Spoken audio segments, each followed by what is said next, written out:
Hey, what's up? It's your boy Rawk. Funny story. Recently I was playing Truth or Dare with a bunch of people that I met on Omegle, and they were pretty cool. Only one of them was a sexual predator. Naturally, I got dared to play through Super Mario Kart, and as any sane person would do, I switched my answer to truth. Alright then, tell us when the last time you yourself was.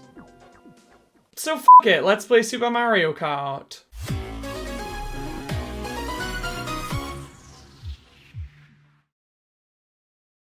If Mario kills turtles and commits arson on a regular basis, imagine what his driving lessons were like. After the massive success of Super Mario Bros. On the NES, Nintendo realized very quickly that they had a mascot on their hands. Super Mario Bros. Did so astronomically well that it was impossible to not associate the NES with that game.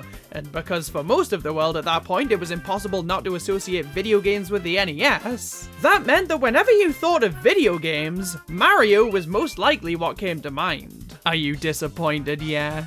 Because of this, it didn't make sense to limit the character to only his main games, which at the time were the Super Mario Bros. Trilogy and Super Mario Land. The character had too much potential. He needed hobbies. Now, Mario had already appeared in more than just his core platforming titles, being the referee in Punch-Out!, the face of NES Open Tournament Golf, and he'd even received his own puzzle game, Dr. Mario. But with the release of the Super Nintendo, it was clear that something was still missing. In order to have a Mario spin-off that rivals the main series in terms of success and popularity, they needed to give Mario a driver's license. Well, that's at least one thing we have in common.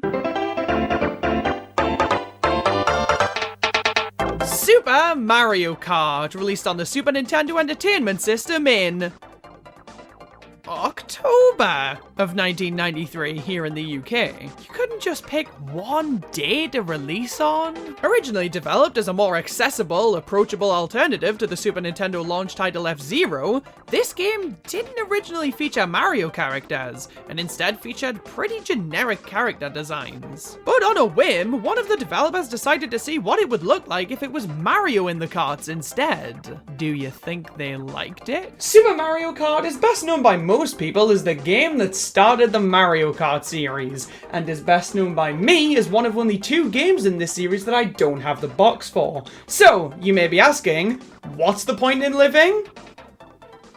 Well, let me show ya!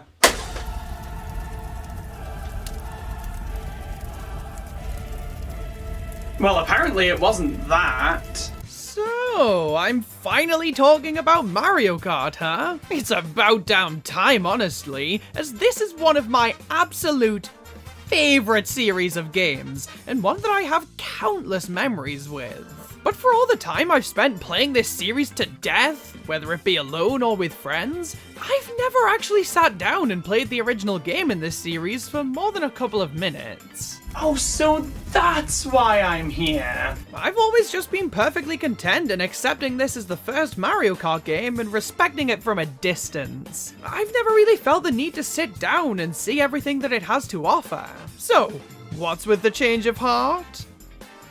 Peer pressure. Enough stalling. I have pants to not shit in. It's finally time for me to be a Super Mario Kart player, and to a lesser extent, happy. Now, Mario Kart offers a number of speed classes to race in, typically being 50cc, 100cc, and 150cc. Under normal circumstances, I'm personally a 150cc man myself, but due to the fact that A, I'm not hugely familiar with how this game controls, and B, 150cc doesn't exist, I think I'm gonna stick with 50cc for the time being. You heard it here first, folks! I'm a bitch! We then get to choose our character from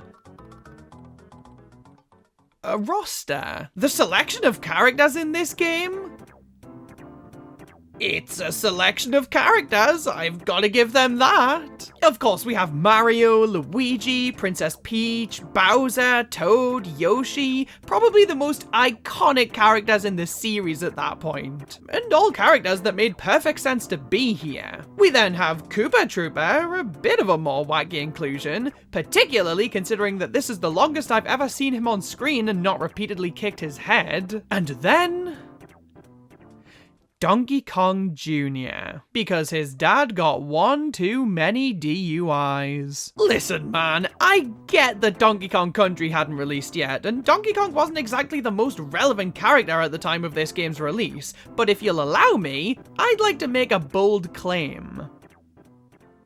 I highly doubt Donkey Kong Jr. was more relevant. Now we get to pick a cup, and we have 3 to choose from. Cool. Let's start off with the Mushroom Cup. I am so fucking ready for this!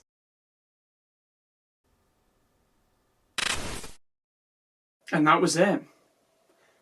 That was the moment that I turned to alcoholism. What the hell is going on here? Super Mario Kart is a split-screen game.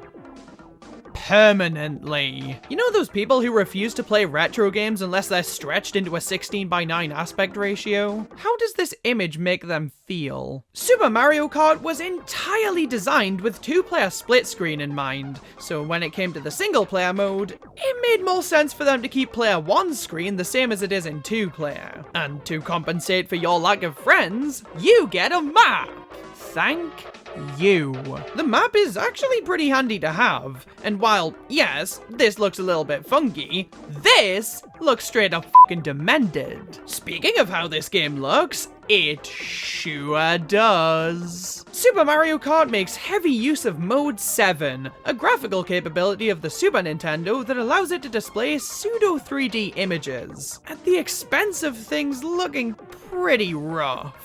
Playing on original hardware, the game doesn't look half bad, but when playing on an emulator, like on Switch Online, or the Virtual Console, or in prison, the sharpness of each pixel makes this effect look pretty bad, honestly. I can't imagine Mario Kart on the Super Nintendo being handled any other way, but it can honestly hurt my eyes a bit when I'm making multiple turns in a row. The controls, on the other hand, are honestly pretty good. Super Mario Kart is a pretty standard racing game. You have a go button and a turn button, and if you're used to driving manual, go f*** yourself. All things considered, the controls feel pretty damn good in this game. The turning is tight and responsive enough, and accelerating feels pretty natural, other than the fact that it uses the B button instead of the Y button. What the hell? The only casualty in this game is the drift. I don't know if I'm missing something, but the drifting in this game is pathetic.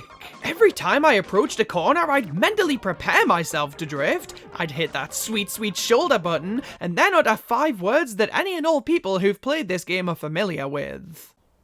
Well, that was fucking worthless. If you're a professional Super Mario Kart player who can pull off flawless drifts in their sleep, then please don't hate me, but I ended up just letting go of the acceleration before I took any sort of turn, which made any and all turns in this game pretty manageable.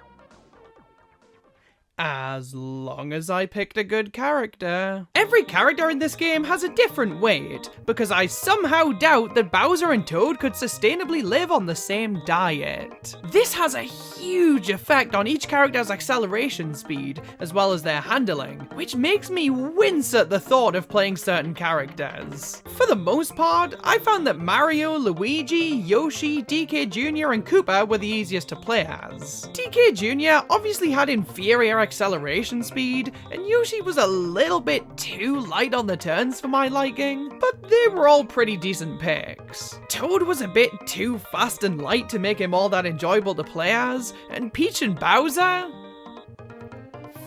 Peach and Bowser. These are by far the worst characters in this game. Peach's handling is atrocious. You even think about doing anything other than driving in a straight line and she pisses off to the other side of the map. And then Bowser is so fucking slow and so fucking heavy. It takes him so long to get to max speed, but even when I'm there, he can't handle turns to save his life. So I end up bumping into an obstacle, and it takes him 3 to 4 business days to recover, and I lost! Ugh. At least I can make up for the points I lost out on in the next race.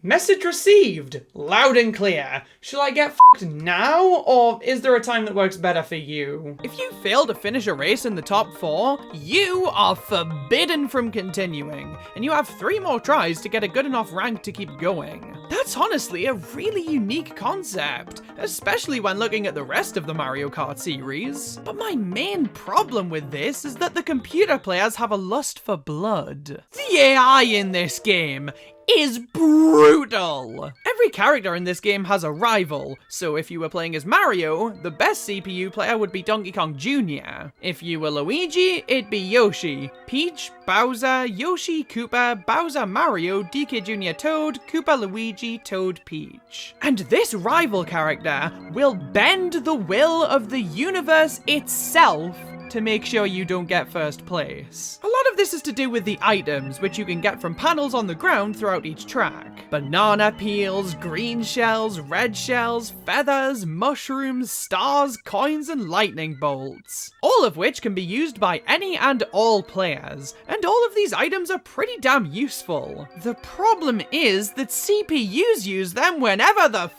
they damn well please. Koopa Troopa throws green shells constantly. DK Jr. chucks a new banana peel at you every 4 feet you drive. Mario and Luigi turn invincible all the goddamn time, and look at this. They use the invincibility to get ahead of you, and then they slow down to make sure they hit you. You dick! That doesn't even benefit you! If you just kept going, you'd be further ahead, you piece of shit! And then some CPUs have items that only they get to use. Yoshi can pelt eggs at you, Toad and Peach drop poison mushrooms that make you shrink. Bowser has fireballs that seem to do a better job at being a red shell than the red shells in this game do. Like, what the f***? Why don't I get to use these items? Why do they only exist to make me suffer? And if you get hit by an item or fall off the map or something, it takes so damn long to recover. But if you hit a CPU with an item, they barely seem to notice. And hell, sometimes they just jump over items that have been left on the track instead of getting hit by them. This is bullshit! Now, in 50cc, I didn't find this to be too bad. I managed to get first place on all 3 cups with relative ease.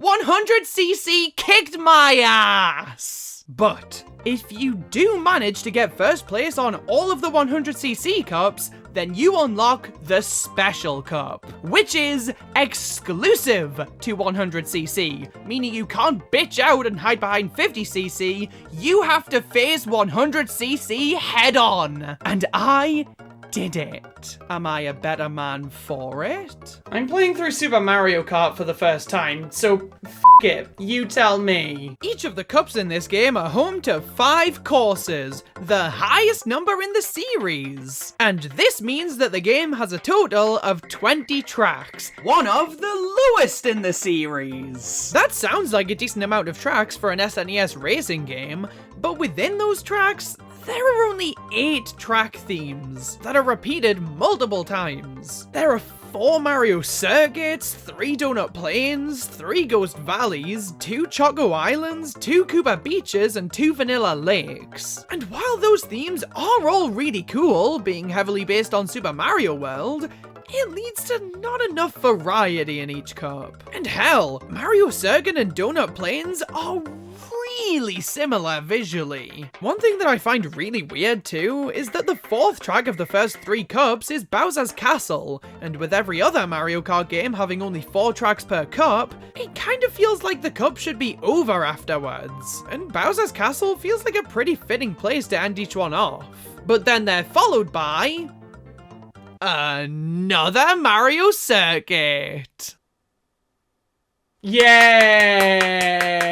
But That's all made up for by the final track in the game, ending off the Special Cup, Rainbow Road. A staple of the Mario Kart series. I'm bad at it. This track has no side rails, lots of obstacles, and really tight turns. And when coupled with the AI that wants nothing more than for me to eat shit, leads to a pretty conflicting experience. Thematically, this track is so cool. I want to enjoy playing it, but it can just be so frustrating. But really, the same can be said for Super Mario Kart as a whole. It's a groundbreaking title and gave birth to one of the greatest series mankind has ever known. But it's just plagued with so many issues. Whether it be because it was the first game in the series or because it was made for really limiting hardware, Super Mario Kart can just be a bit of a chore to play sometimes, which is really a shame because when this game is fun, it's really fun. It's classic arcadey racing with a wacky Mario twist. But when the series has come as far as it has, this game works better as just the start point of this legendary franchise, rather than a fulfilling game in its own right. Can you imagine that? Can you imagine saying that about a person? So, tell me about your granddad. Well, he's not worth much on his own, but he led to me. But turns out, that's not all that Super Mario Kart has to offer. It also has Battle Mode, a staple of Battle Mode. This mode is the only part of the game that's exclusive to multiplayer, and it can be a pretty fun time. But with there being only 4 courses and no CPUs, it's gonna get old quick. But hey, if you finish the Grand Prix mode, then this is a solid way to get more playtime out of this game. Wait a minute. I wonder what happens if you get a gold trophy on all of the cups. Well, I'm not going through the hell of Special Cup again, so let's take to Google. Apparently, if you get first place on every single cup on both 50 and 100cc, you unlock 150cc. Ah!